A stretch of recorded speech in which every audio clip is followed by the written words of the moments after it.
ಎಲ್ರಿಗೂ ನಮಸ್ಕಾರ ಸ್ನೇಹಿತರೆ, ಚಾನಲ್ಗೆ ಸ್ವಾಗತ. ಈ ದಿವಸ ಒಂದು ಡಿಫ್ರೆಂಟಾಗಿ ಮಾವಿನಕಾಯಿ ಚಿತ್ರಾನ್ನ ಹೇಗೆ ಮಾಡೋದು ಅಂತ ನೋಡೋಣ ಬನ್ನಿರಿ. ತುಂಬ ರುಚಿಯಾಗಿರುತ್ತೆ ಸ್ನೇಹಿತರೆ. ಇದಕ್ಕೆ ನಾನು ಅರ್ಧ ಹೋಳಾಗಷ್ಟು ಮಾವಿನಕಾಯನ್ನು ತುರಿದು ಇಟ್ಕೊಂಡಿದ್ದೀನಿ. ಈ ಥರ ತುರಿದು ಇಟ್ಕೋಬೇಕು. ನಿಮಗೆ ಹುಳಿಗೆ ನೋಡಿಕೊಂಡು ಎಷ್ಟು ಬೇಕೋ ಅಷ್ಟು ಮಾವಿನಕಾಯಿನ ತುರ್ಕೊಳ್ಳಿ. ಈಗ ನಾನಿಲ್ಲಿ ಒಂದು ಮಿಕ್ಸಿ ಜಾರ್ಗೆ ಒಣಕೊಬ್ಬರಿ ಮತ್ತು ಸಾಸಿವೆಯನ್ನು ತೊಗೊಂಡಿದ್ದೀನಿ. ಒಣಕೊಬ್ಬರಿ ಒಂದು ಚಿಕ್ಕ ತುಂಡಾಗಷ್ಟು ತೊಗೊಂಡಿದ್ದೀನಿ. ಸಾಸಿವೆ 1 ಚಮಚ ಆಗಷ್ಟು ಸಾಸಿವೆಯನ್ನು ತೊಗೊಂಡಿದ್ದೀನಿ. ನೀವು ಅರ್ಧ ಕೆಜಿ ಅಕ್ಕಿಗೆ ಅನ್ನವನ್ನು ಮಾಡ್ತೀನಿ ಅಂದರೆ ಇಷ್ಟು ಸಾಕು. 1 ಕೆಜಿ ಅಕ್ಕಿ ಜಾಸ್ತಿ ಮಾಡ್ತೀವಿ ನಾವು ಅಂತಂದರೆ 2 ಚಮಚ ಸಾಸಿವೆ, ಒಂದು ಅರ್ಧಕ್ಕಿಂತ ಸ್ವಲ್ಪ ಕಡಿಮೆ ಒಣಕೊಬ್ಬರಿಯನ್ನು ಹಾಕ್ಕೊಂಡು ಈ ಥರ ನೈಸಾಗಿ ಪೌಡರನ್ನು ಮಾಡಿ ಇಟ್ಕೋಬೇಕು. ಹಸಿ ಸಾಸಿವೆನೇ ಹುರ್ಕೊಳ್ಳೋದೇನೂ ಇಲ್ಲ. ಇದೇ ಮೇಯ್ನ್ ಇದಕ್ಕೆ ಇಂಗ್ರೀಡಿಯೆಂಟು. ಹಾಗಾಗಿ ಈಗಿಲ್ಲಿ ಒಂದು ಬಾಣಲಿಯನ್ನು ಇಟ್ಕೊಂಡಿದ್ದೀನಿ. ಇದಕ್ಕೆ ಒಗ್ಗರಣೆಯನ್ನು ಮಾಡ್ಕೊಂಬಿಡೋಣಂತೆ. ಚಿತ್ರಾನ್ನಕ್ಕೆ ಹೇಗೆ ಒಗ್ಗರಣೆ ಮಾಡ್ತೀವಲ್ವ ಅದೇ ಥರನೇ ಸೇಮ್.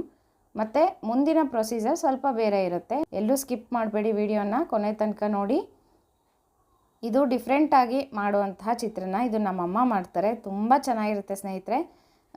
ಬೇರೆಯೇ ಫ್ಲೇವರ್ ಇರುತ್ತೆ. ನಾವೇನೋ ಬೇರೆ ತಿಂತಾ ಇದ್ದೀವಿ ಅನ್ನೋ ಫೀಲಿಂಗ್ ಆಗುತ್ತೆ.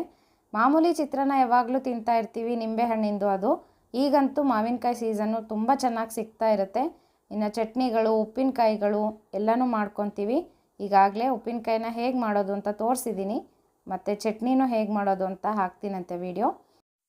ಈಗ ಚಿತ್ರಾನ್ನ ಹೇಗೆ ಮಾಡೋದು ಅಂತ ನೋಡೋಣಂತೆ. ಇದನ್ನು ತಿಂಡಿಗೂ ಮಾಡ್ಕೋಬೋದು, ಮತ್ತು ಮಧ್ಯಾಹ್ನ ಊಟಕ್ಕೂ ಮಾಡ್ಕೋಬೋದು. ತುಂಬ ಚೆನ್ನಾಗಿರುತ್ತೆ ಸ್ನೇಹಿತರೆ.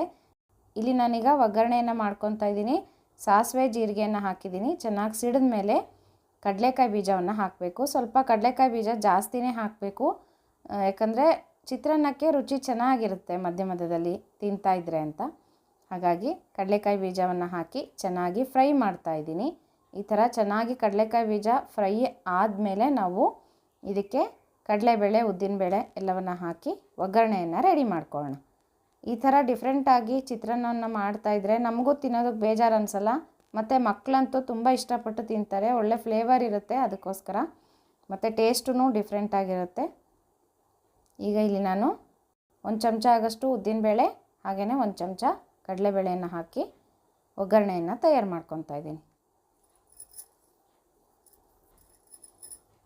ಇದಕ್ಕೆ ಕರಿಬೇವಿನ ಸೊಪ್ಪು, ಹಸಿಮೆಣಸಿನ್ಕಾಯಿ, ನೀವು ಬೇಕಾದರೆ ಹಸಿಮೆಣಸಿನ್ಕಾಯಿ ಮಿಕ್ಸಿಗೆ ಹಾಕ್ಕೊಂಡು ಪೇಸ್ಟ್ ಮಾಡಿಬಿಟ್ಟು ಹಾಕ್ಬೋದು ಸ್ನೇಹಿತರೆ. ನಾನಿಲ್ಲಿ ಹೆಚ್ಚಿಬಿಟ್ಟು ಹಾಕ್ತಾಯಿದ್ದೀನಿ. ಪೇಸ್ಟ್ ಮಾಡಿ ಹಾಕಿದ್ರೂ ತುಂಬ ಚೆನ್ನಾಗಿರುತ್ತೆ.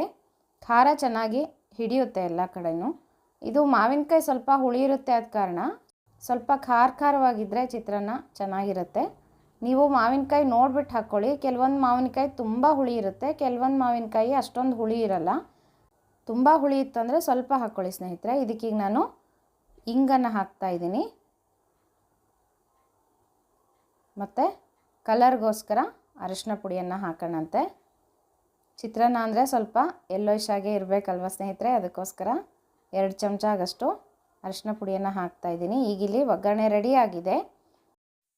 ಈಗ ಸ್ಟವನ್ನು ಆಫ್ ಮಾಡ್ಕೊಂಬಿಡೋಣ ಸ್ನೇಹಿತರೆ. ಈಗ ಒಗ್ಗರಣೆ ತಯಾರಾಗಿದೆಯಲ್ಲ, ಈಗ ನೋಡಿರಿ ಸ್ನೇಹಿತರೆ. ಇದಕ್ಕೀಗ ನಾನು ಅನ್ನವನ್ನು ಹಾಕಿದ್ದೀನಿ. ಬಿಸಿ ಅನ್ನವನ್ನು ಮಾಡಿಕೊಂಡು ಅದನ್ನು ಒಗ್ಗರಣೆಗೆ ಹಾಕಿದ್ದೀನಿ. ಈಗ ಈ ಅನ್ನದ ಮೇಲೆ ನಾವು ಪುಡಿ ಏನು ಮಾಡ್ಕೊಂಡ್ವಲ್ಲ, ಹಸಿ ಸಾಸಿವೆ, ಒಣಕೊಬ್ಬರಿ ಪುಡಿ, ಅದನ್ನು ಇದಕ್ಕೆ ಹಾಕ್ಬಿಡ್ಬೇಕು ಮೇಲೆ. ಈ ಥರ ಹಾಕಿಬಿಟ್ಟು ಈಗ ಇದ್ರ ಮೇಲೆ ನಾವು ಮಾವಿನಕಾಯಿ ತುರಿಯನ್ನು ಹಾಕಬೇಕು. ಹೀಗೆ ಮಾವಿನಕಾಯಿ ತುರಿ ಹಾಕಿದ್ಮೇಲೆ ಅದ್ರ ಮೇಲ್ಗಡೆ ನಾವು ಬಿಸಿ ಅನ್ನವನ್ನು ಹಾಕಿ ಮುಚ್ಚಬೇಕು ಚೆನ್ನಾಗಿ. ಎಲ್ಲೂ ಗ್ಯಾಪ್ ಇಲ್ಲದೆ ಇರೋ ಥರ ಮಾವಿನಕಾಯಿ ಮತ್ತು ಪುಡಿ ಹಾಕಿದ್ವಲ್ಲ ಅದೆಲ್ಲ ಮುಚ್ಕೋಬೇಕು. ಅನ್ನ ಮಾತ್ರ ಬಿಸಿ ಇರಬೇಕು ಸ್ನೇಹಿತರೆ. ಕೆಳಗಡೆ ಅನ್ನನೂ ಬಿಸಿ ಇರಬೇಕು, ಮೇಲೀಗ ಮುಚ್ತಾ ಇದ್ದೀವಲ್ವ ಈ ಅನ್ನನೂ ಬಿಸಿ ಇರಬೇಕು. ಹೀಗೆ ಸ್ವಲ್ಪ ಹೊತ್ತು ಬಿಟ್ಬಿಡಬೇಕು. ಇದನ್ನು ಕಲಸೋದಕ್ಕೆ ಹೋಗಬಾರ್ದು. ನೀವು ಅನ್ಕೋಬೋದು ಯಾಕೆ ಒಗ್ಗರಣೆಲೇ ಹಾಕ್ಬೋದಾಗಿತ್ತಲ್ಲ ಮಾವಿನಕಾಯಿ ಅಂತ. ಆ ಥರ ಅದು ಟೇಸ್ಟು ಚೆನ್ನಾಗಿರಲ್ಲ ಸ್ನೇಹಿತರೆ. ಒಗ್ಗರಣೆಯಲ್ಲಿ ಮಾವಿನಕಾಯಿ ಪುಡಿನೂ ಹಾಕಿಬಿಟ್ರೆ ಒಂಥರ ಅದು ಬೇರೆಯೇ ಟೇಸ್ಟ್ ಆಗುತ್ತೆ. ಆಮೇಲೆ ಒಂಥರ ಸೀದೋದಂಗೆ ಆಗುತ್ತೆ ಅದು ಪುಡಿ ಎಲ್ಲನೂ. ಅದಕ್ಕೋಸ್ಕರ ಹಾಗೆ ಹಾಕಲ್ಲ ನಾವು. ಈ ಥರ ಒಂದು ಸಲ ಟ್ರೈ ಮಾಡಿ ನೋಡಿ, ತುಂಬ ಚೆನ್ನಾಗಿರುತ್ತೆ ಸ್ನೇಹಿತರೆ. ನೀವೇ ಹೇಳ್ತೀರ ನನಗೆ. ಮತ್ತು ಎಷ್ಟೊತ್ತು ಬಿಡಬೇಕು ಅಂತಂದರೆ ಒಂದು 2-3 ನಿಮಿಷ ಅಥವಾ 5 ನಿಮಿಷ ಬಿಟ್ಟರೂ ಏನೂ ತೊಂದರೆ ಇಲ್ಲ ಸ್ನೇಹಿತರೆ. ಬಿಸಿ ಅನ್ನದಲ್ಲಿ ಮಾವಿನಕಾಯಿ ಪುಡಿನೂ ಎಲ್ಲನೂ ಚೆನ್ನಾಗಿ ಬಿಸಿ ಆಗುತ್ತೆ. ಆಮೇಲೆ ನೀವು ರುಚಿಗೆ ತಕ್ಕಷ್ಟು ಉಪ್ಪನ್ನು ಹಾಕ್ಕೊಂಡು ಚೆನ್ನಾಗಿ ಕಲಿಸ್ಕೋಬೇಕು. ನೀವು ಮೇಲೆ ಇದಕ್ಕೆ ಸ್ವಲ್ಪ ಕೊತ್ತಂಬರಿ ಸೊಪ್ಪನ್ನು ಹೆಚ್ಚಾಕ್ಕೊಂಡು ಆಮೇಲೆ ಬೇಕಾದರೆ ನೀವು ಕಾಯಿ ತುರಿಯನ್ನು ಹಾಕೋಬೋದು.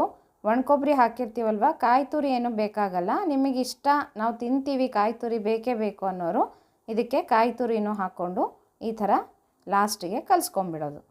ನಮ್ಮನೇಲಂತೂ ತುಂಬ ಇಷ್ಟಪಡ್ತಾರೆ ಎಲ್ಲರೂ. ಮಾವಿನಕಾಯಿ ಚಿತ್ರಾನ್ನ ಅಂದರೆ ಹೀಗೆ ಮಾಡ್ಕೋಬೇಕು, ನಮ್ಮಮ್ಮ ಹೀಗೆ ಮಾಡ್ತಾಯಿದ್ರು, ಹಾಗಾಗಿ ನನಗೂ ಇದೇನೇ ಅಭ್ಯಾಸ ಆಗಿದೆ. ನೀವು ಒಂದು ಸಲ ಟ್ರೈ ಮಾಡಿ ಸ್ನೇಹಿತರೆ, ತುಂಬ ರುಚಿಯಾಗಿರುತ್ತೆ, ಬೇರೆಯೇ ಟೇಸ್ಟ್ ಇರುತ್ತೆ, ಬೇರೆ ಫ್ಲೇವರ್ ಇರುತ್ತೆ. ಹಾಗಾಗಿ ಒಂದು ಸಲ ಟ್ರೈ ಮಾಡಿ ಹೇಗೆ ಬಂತು ಅಂತ ನನಗೆ ಕಾಮೆಂಟ್ ಬಾಕ್ಸಲ್ಲಿ ತಿಳಿಸೋದು ಮರಿಬೇಡಿ ಸ್ನೇಹಿತರೆ. ಇಂತಹ ರುಚಿಯಾದ ಅಡುಗೆ ಒಟ್ಟಿಗೆ ಮತ್ತೆ ನಿಮ್ಮ ಜೊತೆ ಸಿಗ್ತೀನಿ ನಾನು. ನಮಸ್ಕಾರ ಸ್ನೇಹಿತರೆ.